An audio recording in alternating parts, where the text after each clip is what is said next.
الحمد لله نحمده ونستعينه ونستغفره ونؤمن به ونتوكل عليه ونعوذ بالله من شرور أنفسنا ومن سيئات أعمالنا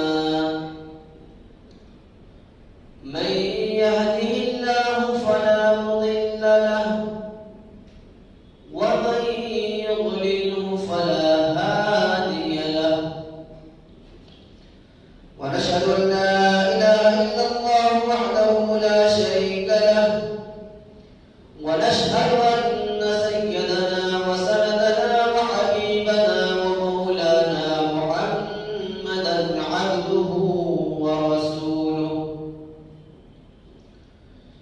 أرسله الله تعالى بالحق بشيرا ونذيرا وداعيا إلى الله بإذنه وسراجا منيرا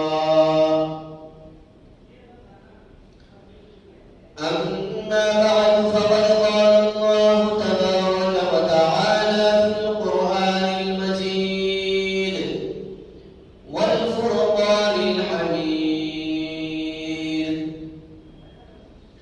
أعوذ بالله من الشيطان الرجيم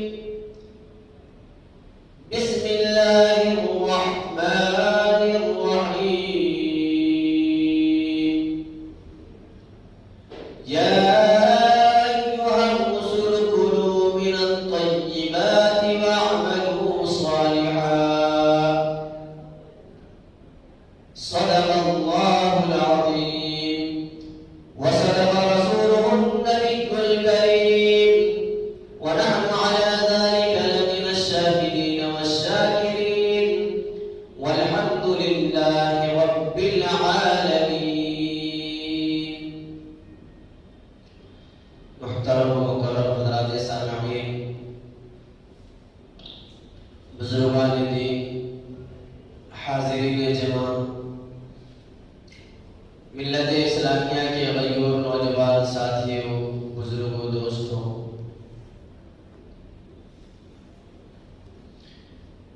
ابھی آپ حضرات کے سامنے قرآن مقدس کے 18ویں پارے کی ایک آیت اور اس کا ایک ٹکڑا پڑھا گیا.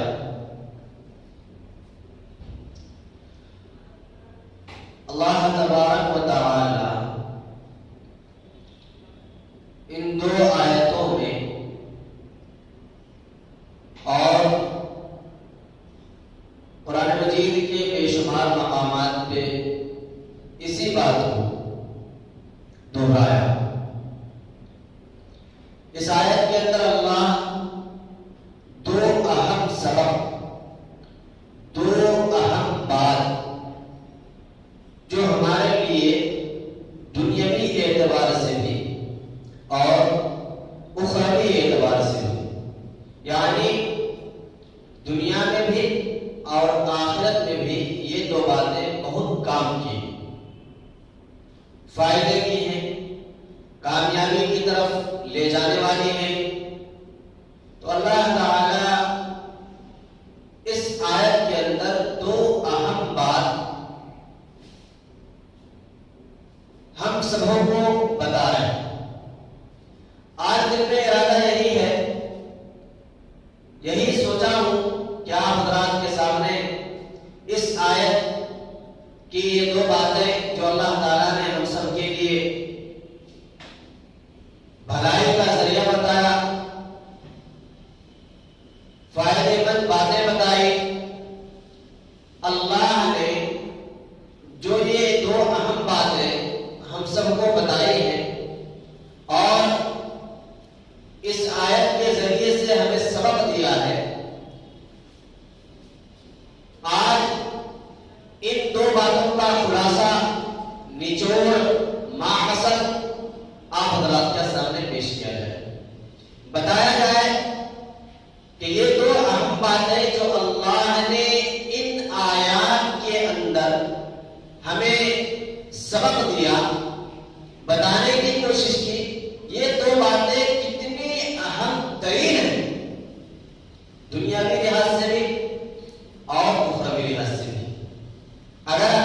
میں اس کو سمجھانا ہے، سمجھنا چاہتے ہیں تو یوں سمجھیں کہ یہ دو باتیں دنیا میں بھی ہمیں کامیابی کی طرف لے جاتی ہیں اور لے جائیں گی، اور آخرت میں بھی کامیابی کی طرف لے جائیں گی۔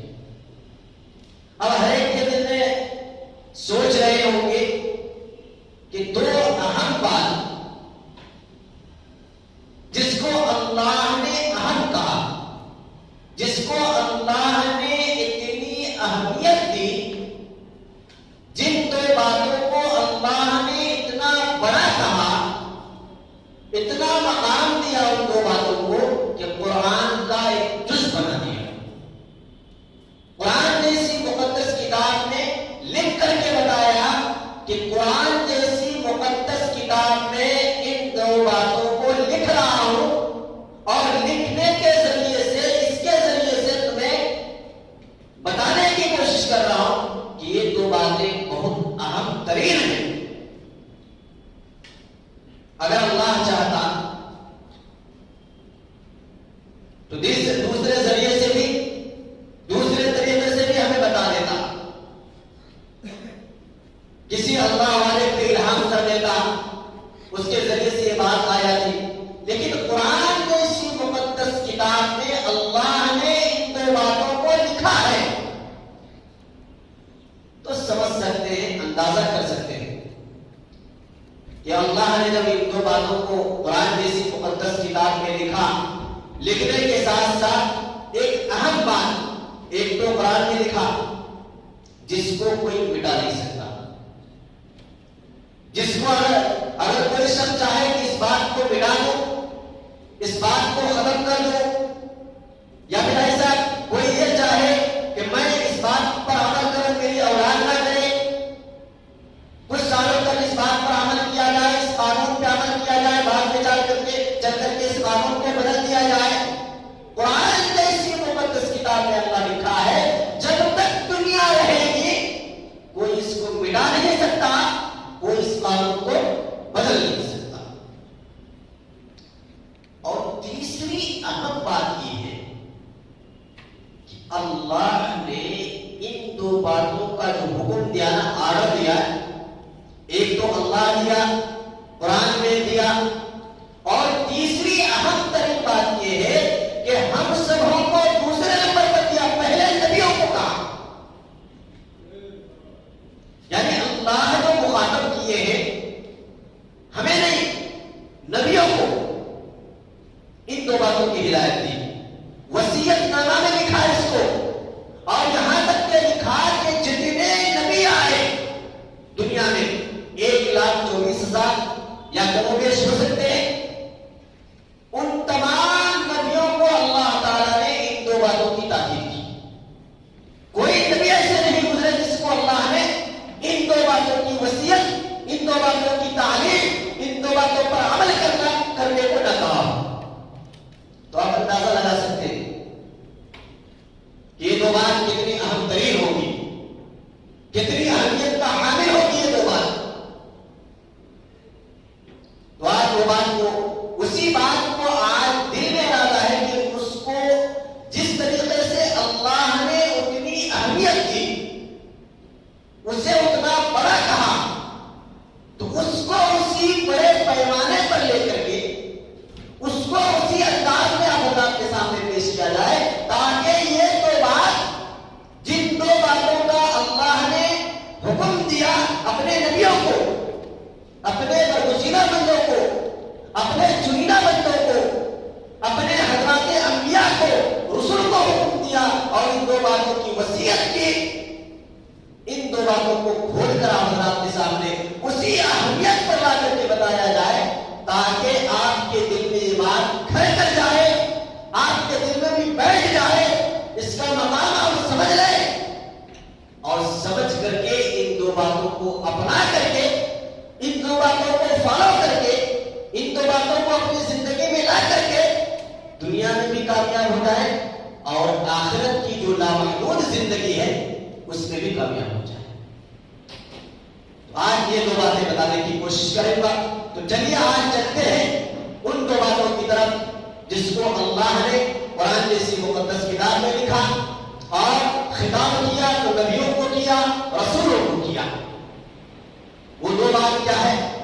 بہت ہی دیکھنے میں اگر ہم سمجھنا چاہتے ہیں تو بڑا ہی سمپل، بہت ہی مختصر بات ہے، لیکن اگر اس کے ڈیپ میں جائیں گے، اس کی گہرائی میں جائیں گے تو بہت بڑی بات ہے، اور بڑی اس لیے ہے کہ اللہ نے اس کو بڑا کہا، قرآن جیسی مقدس کتاب میں لکھا، نبیوں کو اس کا حکم دیا۔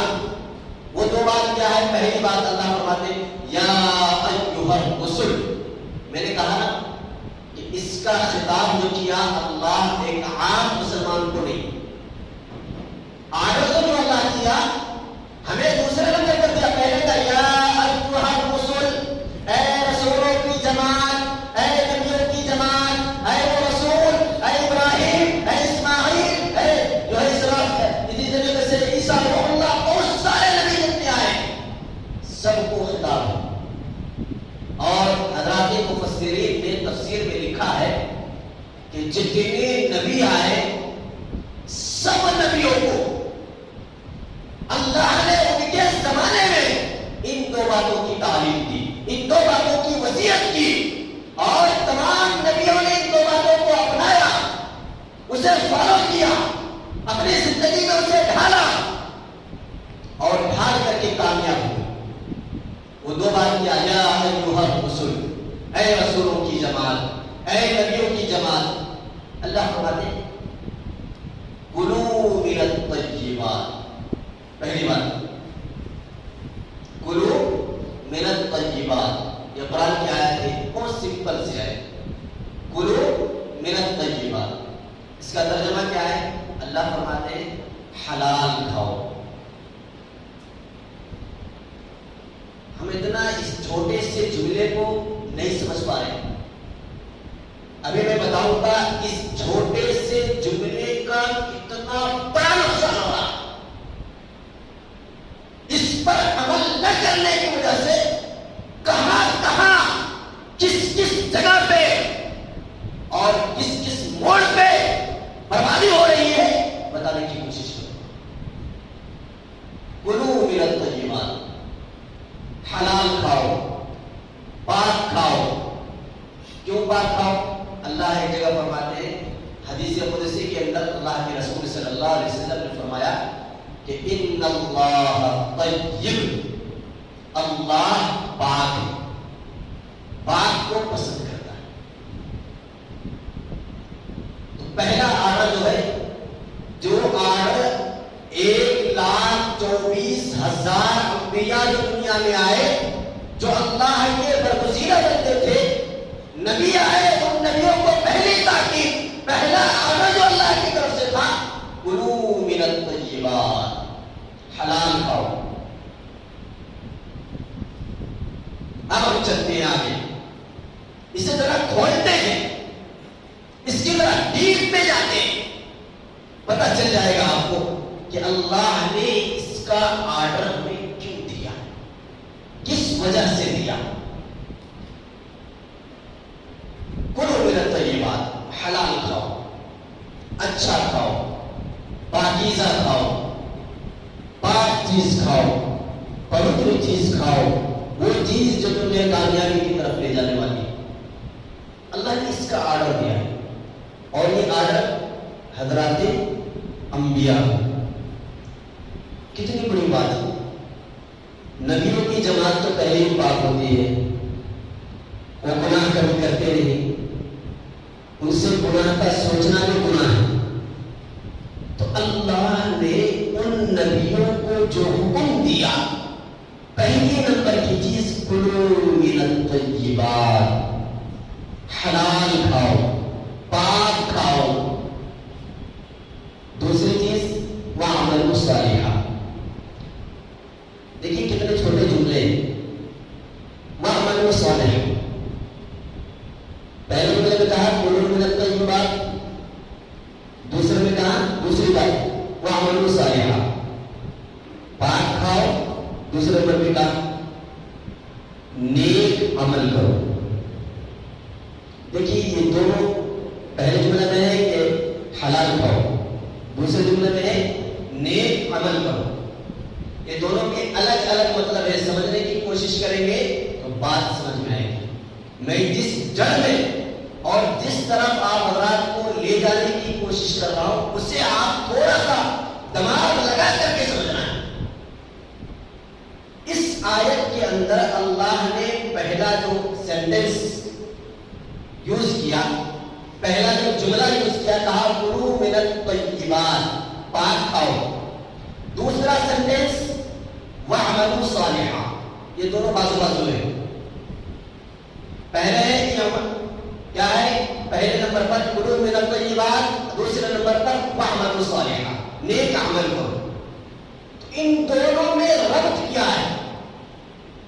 بھئی اتنی بات کو سمجھ میں آ رہی ہے کہ حلال کھاؤ، پاک کھاؤ، اس کے بعد کوئی دوسری بات بولتے ہیں کہ کھانے کا طریقہ ایسا ہونا چاہیے، بیٹھ کر کے کھاؤ، دسترخوان بچھا کر کے کھاؤ۔ لیکن اللہ نے ان تمام باتوں کو چھوڑ کر کے پہلے کہا حلال کھاؤ، اس کے بعد دوسرا سینٹنس جو آیا وَاعْمَلُوا صَالِحًا، نیک عمل کرو۔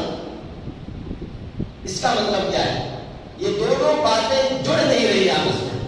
آپ کسی کو کہیں کہ بھائی کھانا کھا لو، اور کھانا کھانے کے بعد کوئی اور دوسری بات بول رہے، آدمی تذبذب کا شکار ہو جاتا ہے، پریشان ہو جاتا ہے کہ بھائی جب کھانے کی بات ہو رہی ہے تو کھانے کی بات مکمل طریقے سے بتاؤ۔ لیکن یہ کیا بات ہوئی کہ آپ نے کہا تھا پہلے نمبر پہ کھانا کھاؤ، اس کا طریقہ نہیں بتایا، کیسا کھانا وہ نہیں بتایا، دسترخوان بچھانا، بسم اللہ پڑھنا، بیٹھ کے کھانا، 3 انگلی سے کھانا، سر ڈھک کے کھانا، یہ سب آپ نے بتایا نہیں۔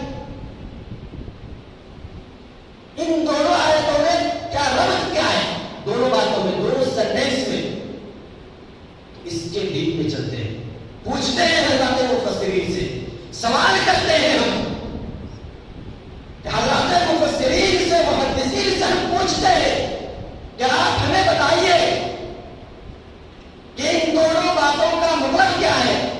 ایک بات تو یہ اللہ فرمائے کلوا من الطیبات، اور دوسری بات فرمائے وَاعْمَلُوا صَالِحًا، نیک عمل کرو۔ دونوں میں کیا ربط ہے؟ تو اللہ تعالی حضرات مفسرین سے اگر ہم پوچھتے ہیں، سوال کرتے ہیں حضرات مفسرین سے کہ اس آیت کا مطلب کیا ہے، ہمیں مطلب بتا دیجئے، اس کی تشریح کیا ہے، اللہ اس آیت کے ذریعے سے ہمیں کیا سمجھتے ہیں؟ تو حضرات مفسرین فرماتے ہیں کہ تمہیں سمجھ میں نہیں آیا؟ اللہ یوں فرما رہے ہیں کہ کلوا من الطیبات، پاک کھاؤ اور نیک عمل کرو، اس کا الٹا بولو۔ اس کا الٹا کیا ہے؟ اگر ناپاک کھاؤ گے نیک عمل کی توفیق نہیں ملے گی، اس کا یہ مطلب ہے۔ اگر اس آیت کو سمجھنا ہے تو اللہ یہ فرمائے کہ نیک عمل کی توفیق، نماز پڑھنے کی توفیق، روزہ رکھنے کی توفیق، زکات دینے کی توفیق، صدقہ خیرات کرنے کی توفیق اسی وقت مل سکتی ہے جب تم حلال کھاؤ گے۔ حلال اگر نہیں کھائے پتہ کٹ جائے گا، نیک عمل کی توفیق نہیں ملے گی، نماز پڑھ نہیں پاؤ گے، دل نہیں مانے گا، مسجد میں دل نہیں لگے گا، آؤ گے مسجد میں بیٹھو گے، دل کرے گا کب بھاگوں یہاں سے۔ یہ حرام کی نحوست۔ حلال کھاؤ گے کلوا من الطیبات، حلال کھاؤ گے وَاعْمَلُوا صَالِحًا، نیک عمل کی توفیق آٹومیٹک ملے گی۔ ہر ایک چیز اپنا اثر دکھاتی ہے نا بھائی؟ ہر ایک چیز اپنا اثر دکھاتی ہے۔ آگ اپنا اثر دکھاتی ہے، پانی اپنا اثر دکھاتا ہے، ہوا اپنا اثر دکھاتا ہے، رنگ اپنا اثر دکھاتا ہے۔ اسی طریقے سے حلال کمائی، اچھی کمائی، پاک مال اور پاک بالکل سچائی کے ساتھ کمایا ہوا مال اثر یہ دکھاتا ہے، نیک عمل کی توفیق ملتی ہے، نماز پڑھنے کی توفیق ملتی ہے، اچھے کام کرنے کی توفیق ملتی ہے۔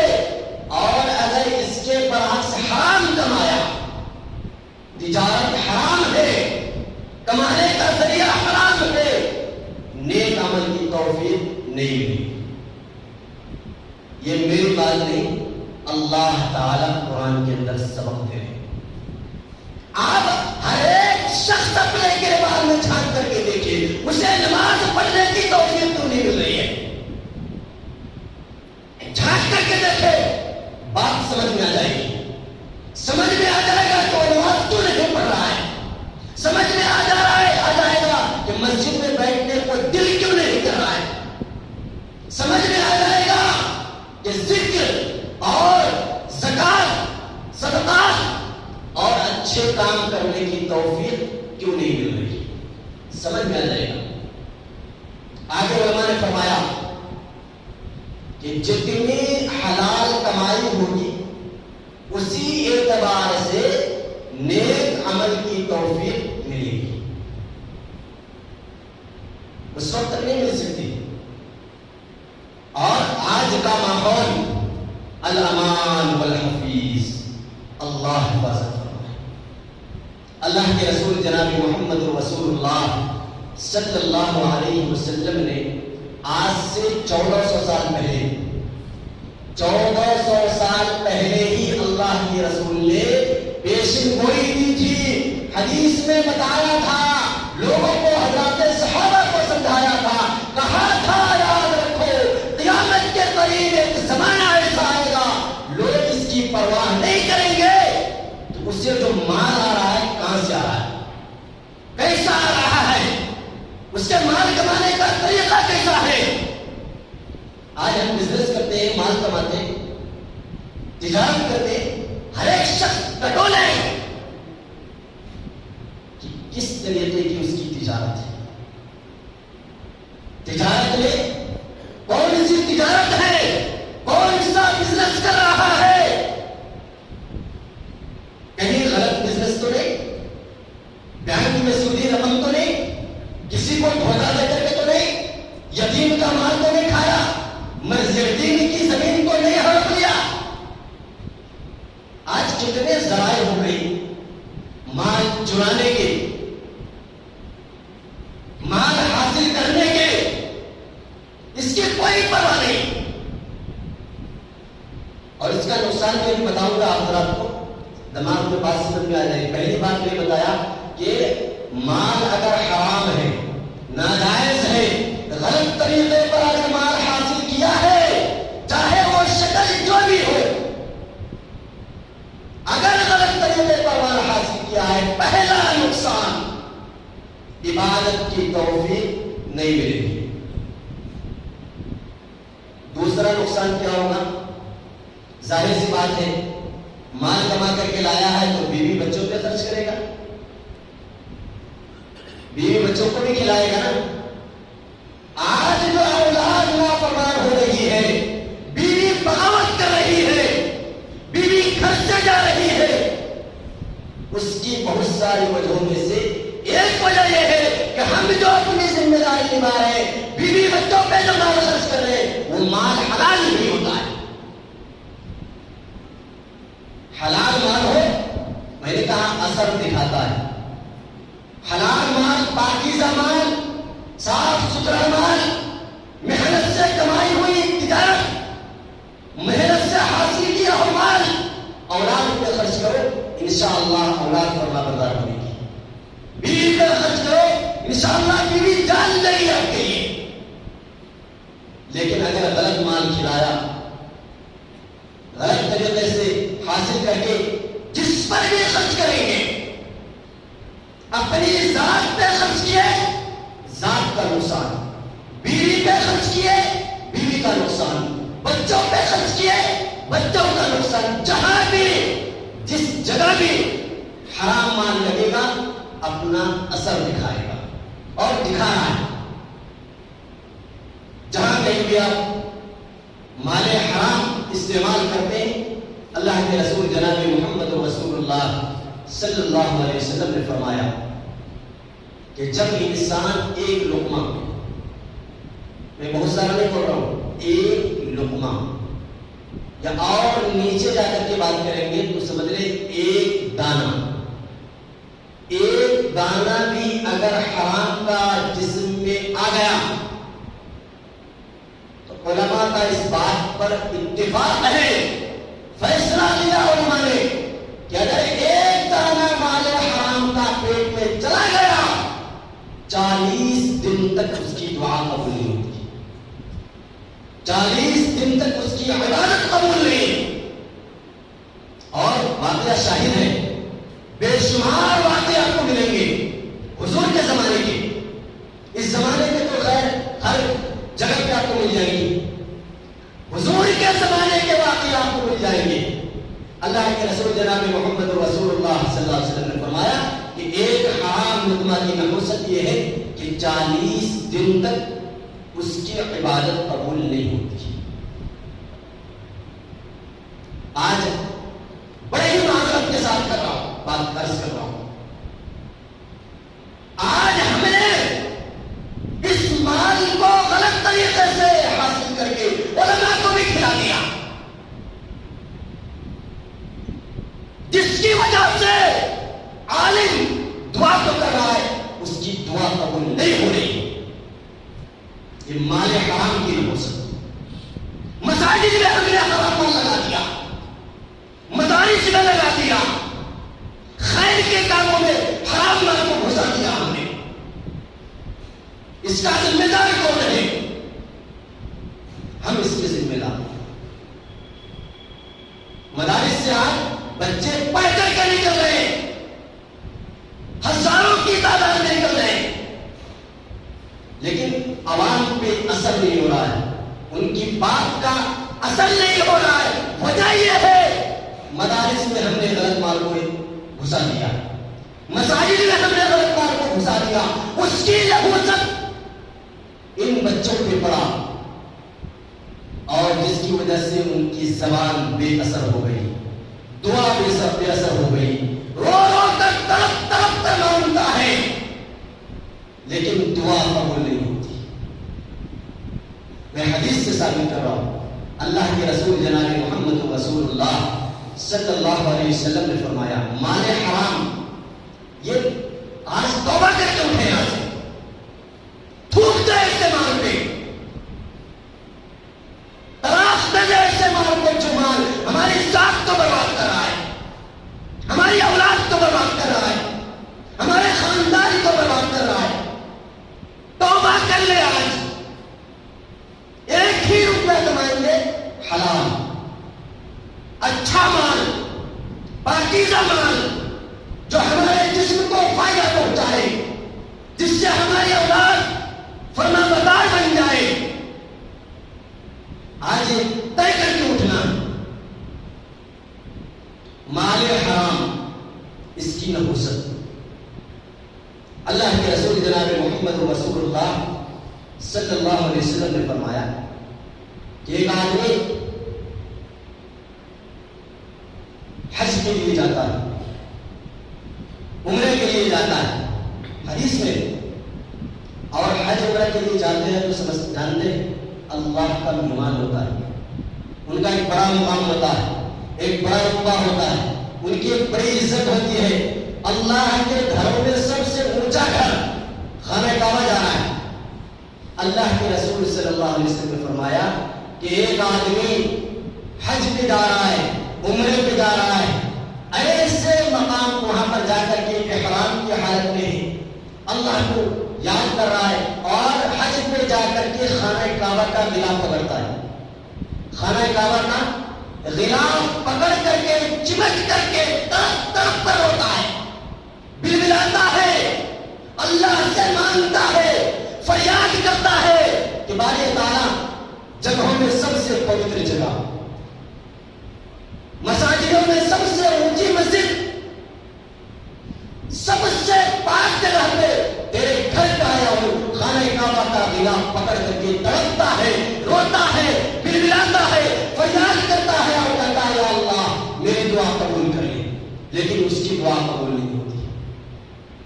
اللہ کے رسول صلی اللہ علیہ وسلم نے فرمایا کہ پتہ ہے کہ دعا قبول نہیں ہوتی، حج پہ گیا ہے، عمرہ پہ گیا ہے، خانہ کعبہ کا غلاف پکڑ کر کے تڑپ کر کے آنکھوں سے آنسو نکل رہے ہیں، زاروں پتار ہو رہا ہے، لیکن پھر بھی اس کی دعا قبول نہیں ہو رہی۔ اللہ کے رسول صلی اللہ علیہ وسلم نے فرمایا اس کی دعا قبول نہ ہونے کی وجہ یہ ہے کہ اس کے پیٹ میں جو کھانا ہے وہ حلال نہیں حرام.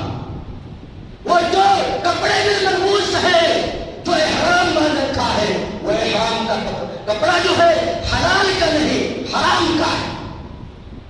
پتا چلا خانہ کعبہ کا غلاف پکڑ کر کے بھی اگر کوئی آدمی دعا کرے اور اس کے پیٹ میں حرام لقمہ ہو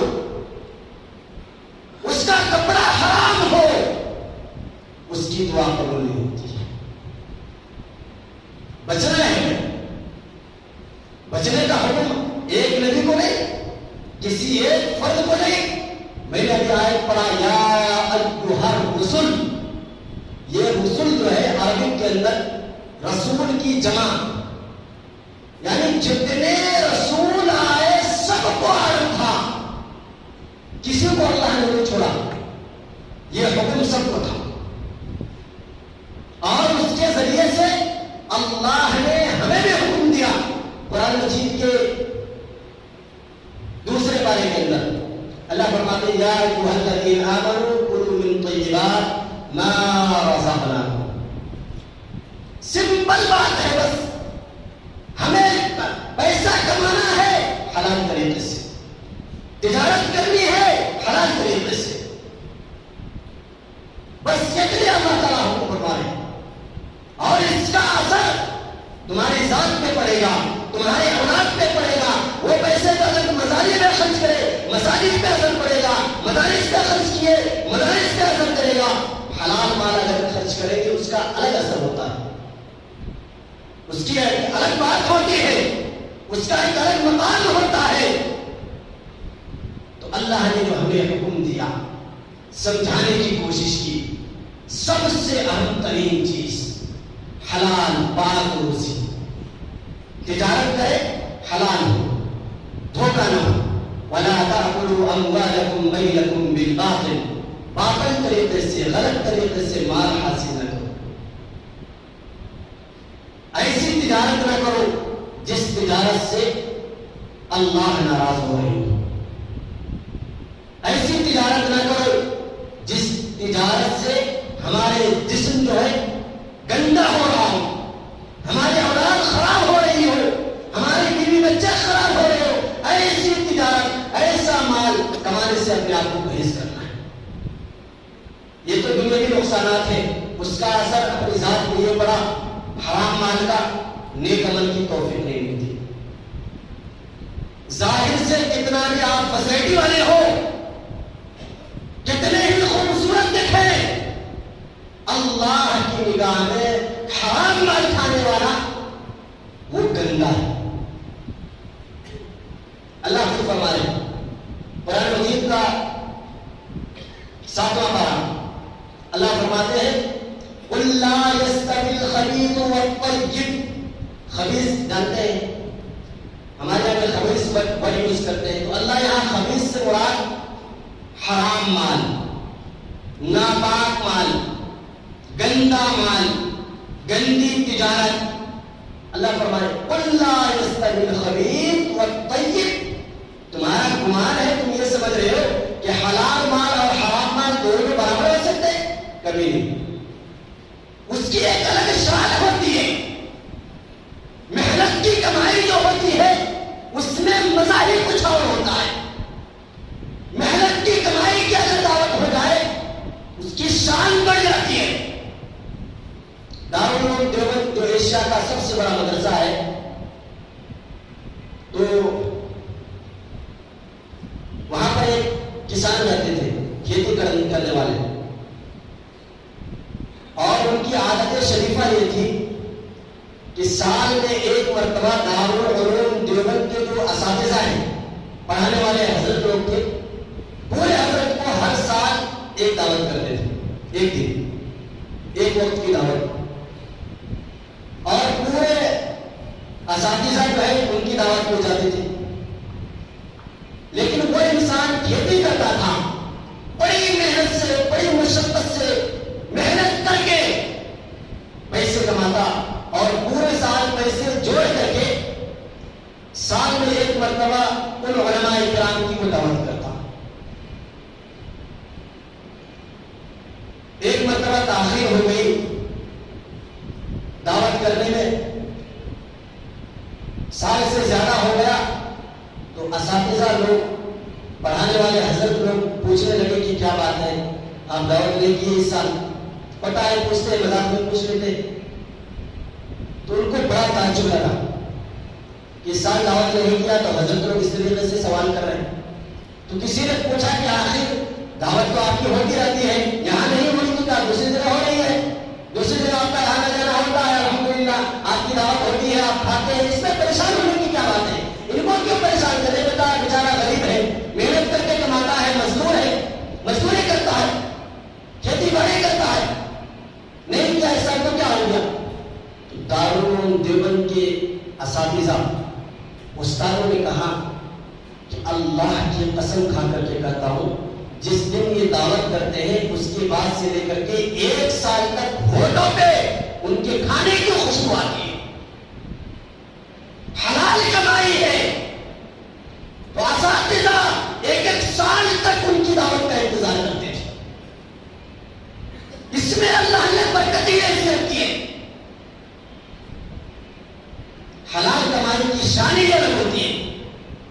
اب پتہ نہیں ہمارا دماغ، ہماری سوچ کیسے بدل گئی، ہم نے تجارت کرنے کے کیا کیا راستے اختیار کر لیے، کوئی چوری کرنے کو تجارت بنا لیا، کوئی ڈاکہ ڈالنے کو تجارت بنا لیا، کوئی نہ جانے کیسے کیسے راستے اختیار کر کے پیسے کما رہا ہے، اور انہیں احساس نہیں ہے